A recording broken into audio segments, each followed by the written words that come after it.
Assalamualaikum warahmatullahi wabarakatuh. Kembali lagi di channel Pak Eris.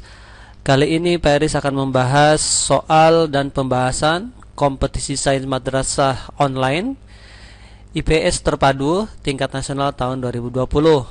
Ini adalah logo dari Educamp yang mengadakan kegiatan KSMO atas izin dari Kementerian Agama. Jadi sebelum KSM nasional, Educamp melaksanakan uji coba KSMO ya, IPS terpadu. Di dalam pembahasan ini ada bahasa Arab ya, bahasa Inggris, tentunya juga ada IPS. Mari kita bahas. Soal nomor 1, apabila kalian menemukan materi ada Al-Quran, ini disebut Kurdis, Quran hadis, misalkan Quran Al-Fussilat ayat ke-12. Kata kuncinya adalah perhatikan ayatnya dan terjemahannya. Maka dia menjadikan 7 langit dalam 2 masa. Kemudian bintang-bintang yang cemerlang kami meliharanya dengan sebaik-baiknya. Nah, pertanyaannya adalah setiap langit atmosfer ya itu memiliki manfaat masing-masing untuk terjadinya fenomena meteorik ya. Ini pada lapisan apa? Jadi intinya itu ya. Jadi perhatikan langsung ke pertanyaannya. Fenomena meteorik itu pada lapisan apa? Ada A, B, C, D. Exosfer, termosfer, stratosfer, troposfer. Ya, jawabannya tidak ada di sini. Yang benar adalah mesosfer. Ini pembahasannya. Jadi kalau dalam troposfer ya, ini terjadinya gejala cuaca dan iklim. Kalau stratosfer ini kapal terbang ya, dan ada lapisan ozon. Kalau mesosfer ini hancurnya meteor. Termosfer adalah dia bisa mengembalikan gelombang radio kepada kita. Exosfer ini sudah di luar angkasa. Jadi jawabannya tidak ada di ABCD ini ya, adalah mesosfer. Lanjut. Soal nomor 2.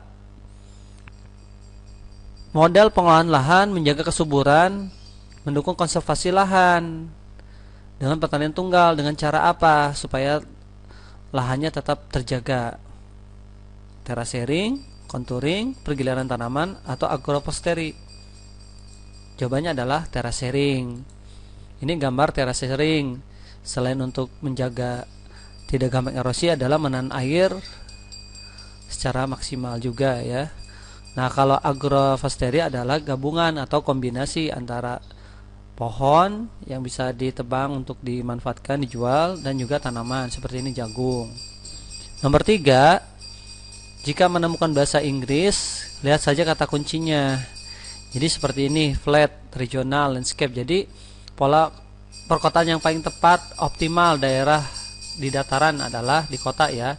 Hierarki, sektoral, double center, atau konsentrik? Jawabannya adalah konsentrik atau terpusat. Ini teori dari pola permukiman ya. Silakan dibaca lagi nanti. Nah, ini teorinya. Ini ada zona 1, 2, 3, 4, dan 5. Silakan untuk browsing lebih mendalam lagi ya. Nomor 4, terdapat beberapa sumber kependudukan diakses untuk pembangunan. Secara mendalam dibutuhkan waktu lebih penerapannya. Ini menggunakan apa? Sensus penduduk, registrasi, survei penduduk. Jawabannya adalah survei penduduk. Kenapa bukan sensus? Nah, ini artinya survei itu adalah lebih terbatas, sampel, luas, dan mendalam. Nah, itu jadi tidak menyeluruh. Kalau sensus penduduk menyeluruh, bukan hanya ekonomi, tapi semuanya sensus itu sosial, politik. Nomor 5, dialah menjadikan bumi sebagai hamparan. Dia menurunkan air dari hujan. Al-Baqarah ayat 22. Menjelaskan tentang apa ini? Intinya turun hujan. A, B, C, atau D? Ya, C. Presipitasi, turunnya hujan. Nah, ini evaporasi, menguap jadi awan, kondensasi jadi ini ya, kumpulnya awan, kemudian turun hujan. Nomor 6 ini silakan tanya ibu bapak guru bahasa Arab ya nak. Berikutnya nomor 7, perhatikan surat Al-Mudaththir ayat 51. Farrat min qaswarat, artinya apa? Disebutkan fauna. Nah, di Ethiopia fauna, nah ini kata kunci fauna. Singa ini dari mana? Ethiopia. Ethiopia itu dari mana? Afrika. Bagus. Nomor 8, peta 1 itu 1/4 juta, jarak AB-nya 4 cm. Kemudian peta 2 tidak memiliki skala, tetapi jarak AB 8, maka skala peta 2 adalah berapa? Ya, jawabannya adalah B. Kenapa bisa B? 1/2 juta. Perhatikan skala, kalau diperkecil ya, seperti tadi ini 4 ke 2 berarti kan diperbesar tuh. Kalau skala diperkecil nih, maka dikali ya, 200.000 menjadi 400.000. Kemudian jika diperbesar, ini kan 4 cm, ini jadi 8 kan, diperbesar 2 kali kan. 2 kali 4 kan 8. Berarti rumusnya adalah dibagi. Jadi 1/4 juta bagi 2 kali, 1/2 juta gitu ya. Nomor 9, teori apung benua. Ini teori Alfred Wegener. Bahkan dalam Quran dijelaskan dalam surat apa? Bahwa gunung-gunung itu tidak diam tapi dia bergerak.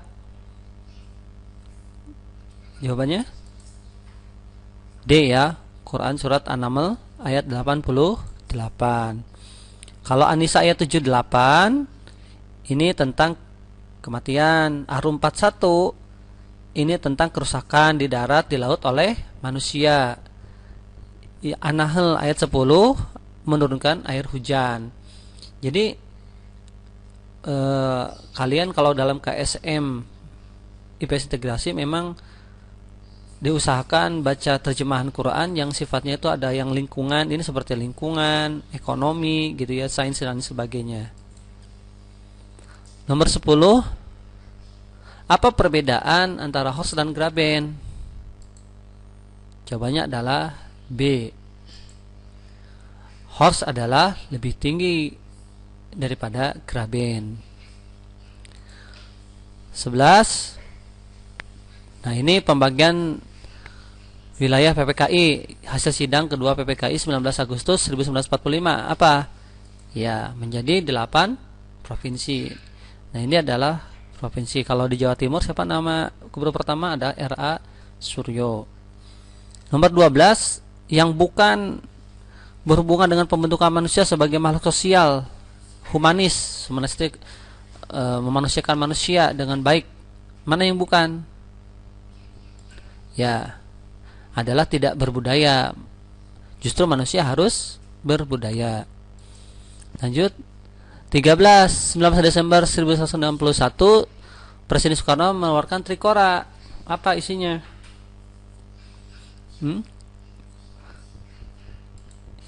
Ya, C 1, 2 dan 3. Kalau berunding dengan PBB ini bukan ya. Nah, isinya ini. Gagalkan pembentukan, kibarkan sang merah putih, mobilisasi. 14, seorang berubah yang tadinya sopan menjadi tidak sopan, bahkan sering berkelahi. Ini proses apa? Ya, B. Desosialisasi. Desosialisasi itu yang baik jadi tidak baik. Kalau resosialisasi yang tidak baik jadi baik. Nah, jadi kalian hati-hati memilih teman ya.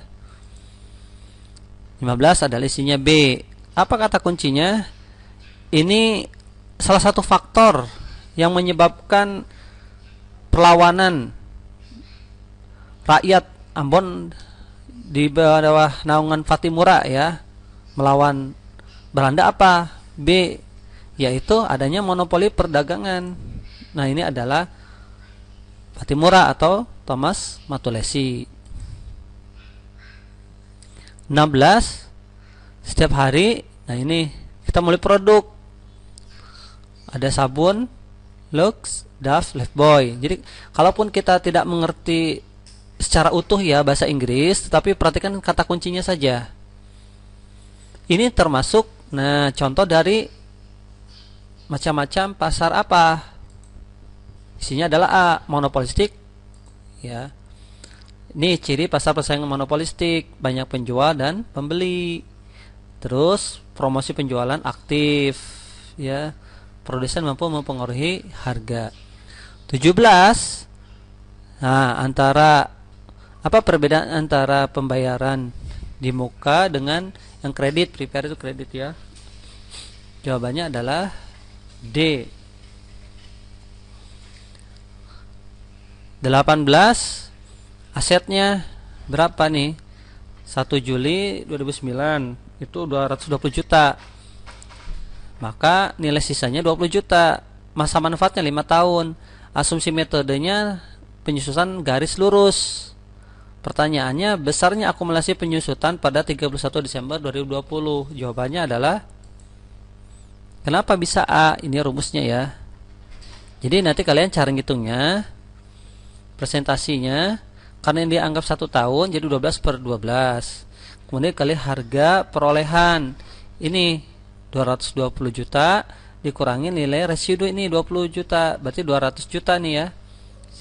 Jadi 200 juta dikali 1, dari mana 1? Dia itu 12 kali 12, 1 tahun, dibagi umur ekonomis 5. Jadi 200 juta dibagi 5 adalah 40 juta.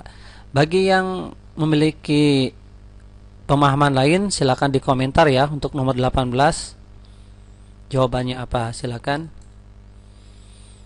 19. Ini juga silakan yang memiliki kemampuan untuk menghitung, bila berbeda diisi di komentar. Ini ada konsumsi C 10 tambah 0,8-nya, ini materi SMA ya. Nah, jika diketahui dia investasi 50 juta, berapa pendapatannya? Ditanya pendapatan ya. Tapi kita lihat isinya adalah A, 50 juta dari mana? A itu apa? Rumah tangga secara rasional saat pendapatan 0. B ini adalah konsumsi marginal. C itu konsumsi. S tabungan ya. Y adalah pendapatan nasional. Tadi pertanyaannya, bisa 50 dari mana? 10 ditambah 0,8 kali Y. Y ini berapa? 50. 0,8 kali 50 adalah 40 ditambah 10, 50 juta. Milen ini juta ya. Untuk nomor 20, ini kata kuncinya mesolitik ya. Pertanyaannya ini tentang bagaimana perbedaannya dengan Paleolitikum. Kalau Mesolitikum ini sudah didukung dengan kebudayaan yang teknologi ya, teknologinya dianggap lebih maju daripada Paleolitikum. Ini sangat kasar sekali ya. Dan dia pun hidupnya nomaden berpindah-pindah. Kalau ini sudah semi nomaden. Ada juga yang lebih brain ability seperti ini. Brain ability itu artinya dia sudah mahir, sudah sangat cerdas, itu adalah Neolitikum ya. Sudah bercocok tanam. 21. Nah, ini apa isi perundingan awal mulanya Februari 1946 oleh Van Mook di Jakarta.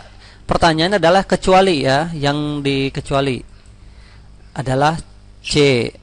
Masalah dalam negeri diurus di Indonesia, sedangkan masalah luar negeri urus pemerintah Belanda. Ini yang bukan. Nah, yang benar adalah Indonesia akan menjadi negara anggota PBB. Jadi A, B, D adalah yang benar. Kan pertanyaannya kecuali C ya. Nomor 22, tahun 1875 kolonialisme British itu Inggris ya, atas kebijakannya di Egypt Mesir. Apa masalahnya? Masalahnya apa tuh? Adalah A, Raja Muda Ismail ya, tentang masalah terusan Suez. Nah, ini terusan Suez itu sangat penting. Jadi ketika Eropa itu tidak boleh ke sini, ini jadi masalah, ya. Karena Eropa kalau lewat terusan Suez sangat cepat. Semisal dari Eropa ke Asia 1 minggu, kalau muter tanpa lewat terusan Suez ini bisa lebih 1 bulan. Ya, jadi permasalahan terusan Suez. 23. Nah, ini tentang masalah temperatur ya. Indonesia itu temperatur 29 sampai 30 derajat Celcius dan terletak di Pacific Ocean atau Samudra Pasifik dan Samudra Hindia. Berikut mana yang benar terhadap pernyataan di atas? Nomor 1 ini adalah temperatur ya lebih panas ya, maksudnya temperatur. Air humidity adalah kelembaban udaranya. Jawa, Kalimantan, Sumatera tends to be high, lebih tinggi. Nomor 3, air pressure ini artinya tekanan udara ya. Kalau di Indonesia bagian barat katanya lebih rendah. Yang kelima, rainfall, ini hujan. Hujan di Jawa, Kalimantan dan Sumatera itu sangat tinggi. Mana yang cocok? Kalau seandainya ada pertanyaan seperti ini, anggap nomor 3 kita anggap tidak ada ya. 124 tidak ada. Nah, berarti otomatis 3 ini bakal bisa masuk. Jadi jawabannya apa? Iya, 1, 2, 3 dan 4. Nomor 24. Nih, kekafiran dapat menyebabkan kekufuran. Sahabat tersebut siapa? Adalah Umar bin Khattab. 25. Hukum kerabat, ini zawil furud atau asobah, ini tentang pembagian waris. Jadi nanti kalian juga coba lebih memperdalam masalah ahli waris. Dinamakan apa ini selain ya? Adalah jawil arham. Nih, jawil furud artinya adalah sudah ditentukan bagiannya 1/4, 1/8 misalkan ya. Asobah tidak ditentukan sisa hartanya. Jadi kalau sudah dibagi-bagi ternyata sisanya baru kasihkan. Kalau jawil arham tidak termasuk ke dalam dua ini, furud dan asobah ya. Tapi bisa dikasih hak warisnya karena ada kedekatan kekerabatan saudara. Kalau aul, nah ini aul ya, menyelesaikan kekurangan harta warisan. Kalau rad, metodenya menyelesaikan kelebihan dalam harta waris. 26. Ketika melakukan kirot harus ada pemilik modal dan pekerja. Syaratnya selain balik apa? Balik itu sudah dewasa ya. Jawabannya adalah A, akal sehat dan waras. Kirot itu apa sih? Kerjasama. Pinjam modalnya tanpa bunga, jadi bagi hasil. Ini ada rukunnya nih, pemilik dan penerima modal. Adanya apa? Pemilik dan penerima modal. Rukun berikutnya ada modal, ada pekerjaan, ada keuntungan. Syaratnya dewasa, sehat, akal, dan sama-sama rela, dan adanya perjanjian. 27 nih, ini terjemahan ya. Mencari karunia dimungkinkan mengoptimalkan hasil alam, kemudian mengolahnya dan melakukan jual beli. Nah, ketika melakukan transaksi keuangan harus dicatat. Ya, jika transaksi tidak dilakukan secara tunai. Jadi kata kuncinya adalah mau hutang pihutang, pembukuan itu harus dicatat. Ini akuntansi dan sebagainya, hati-hati, jangan menyepelekan ya. Masalah catat mencatat ini dalam Quran, dalam apa nih? Nah, yang A, ya ayyuhalladzina amanu idza tadayantum bidaini ila ajalim musamma faktubuh. Ini Al-Baqarah 282. Hai orang yang beriman, apabila kamu melakukan utang piutang untuk waktu yang ditentukan, hendaknya kamu menuliskannya. Ini sudah perintah Allah, karena kita ini suka lupa ya. Kalau yang BCD apa? Nah, kalau BCD adalah terusan dari Quran surat An-Nisa ya, ayat 29. Kalau ini harus suka sama suka kalau dagang. Lalu wala taqulu anfusakum, nih jangan kamu membunuh dirimu, yaitu berbuat curang. Nanti contohnya apa? Membunuh dirimu sendiri, berbuat curang. Kalau orang ketahuan curang, orang nggak mau belanja lagi. Kalau nggak mau belanja lagi, ya kamu rugi. Bukannya untung tapi buntung. Nah, itu maksudnya. Kalau yang D-nya adalah sungguh Allah Maha Penyayang kepadamu. Jadi maksudnya Allah penyayang itu kalau kita merasa berbuat salah, ya Allah Maha Penyayang, kita bisa bertobat ya. Berikutnya, ini isinya adalah A ya. 28 yang dimaksud dengan keseimbangan konsumen adalah keseimbangan konsumen ya. Ya, isinya D. Kurva indiferensi bersinggungan dengan budget lain. Artinya bersinggungan bersamaan ini, jangan berpotongan ya. Ini berpotongan salah. Harga pasar. Terbentuknya harga keseimbangan di pasar ini bukan. Tapi ini kurva ya. Kurvanya. Ini bisa kalian browsing lagi lebih mendalam. Kalau kurva indiferensi ini harus dengan ordinal, seperti puas, tidak puas gitu ya. Oke, berikutnya 29. Pada abad ke-16 ada seorang informasi dari, dia mengambil informasi dari Portugis, rutenya pelayan dari Portugis. Dia adalah orang Belanda. Jadi orang Belanda ini menyalin informasi Portugis yang ke Nusantara. Siapa dia? Sehingga ini menjadi titik tolak bangsa Inggris dan Belanda ke Nusantara juga. Siapa?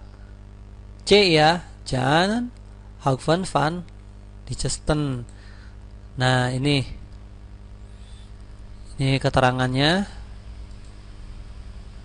Ini adalah orangnya. Jadi dia seorang penulis, sejarawan, pedagang juga. Jadi dia menulis informasi pelayaran Portugis ke Nusantara, sehingga nanti akan diikuti oleh Belanda dan Inggris ke Nusantara.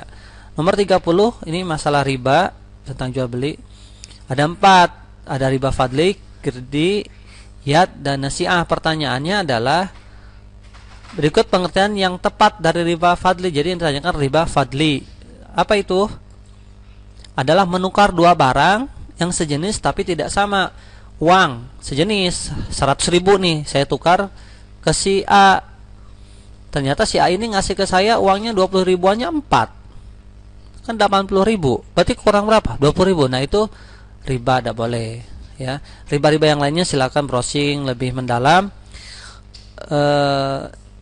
Cukup dari Pak Eris pembahasannya.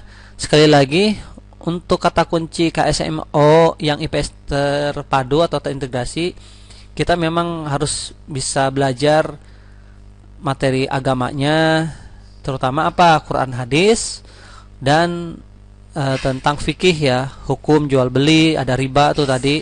Yang kedua, jika ada berbahasa Inggris, kalian jangan bingung dulu, cari kata kuncinya. Insya Allah nanti kalau ketemu kata kuncinya bisa ketemu juga jawabannya ya. Jadi jangan panik. Oke, terima kasih, dan diperlukan juga strategi dan belajar dari sekarang. Semoga sukses. Terima kasih telah menonton. Jangan lupa like, share, dan subscribe supaya Pak Eris nanti bisa memberikan info tentang soal-soal OSN atau KSM ataupun ulangan harinya. Wassalamualaikum warahmatullahi wabarakatuh.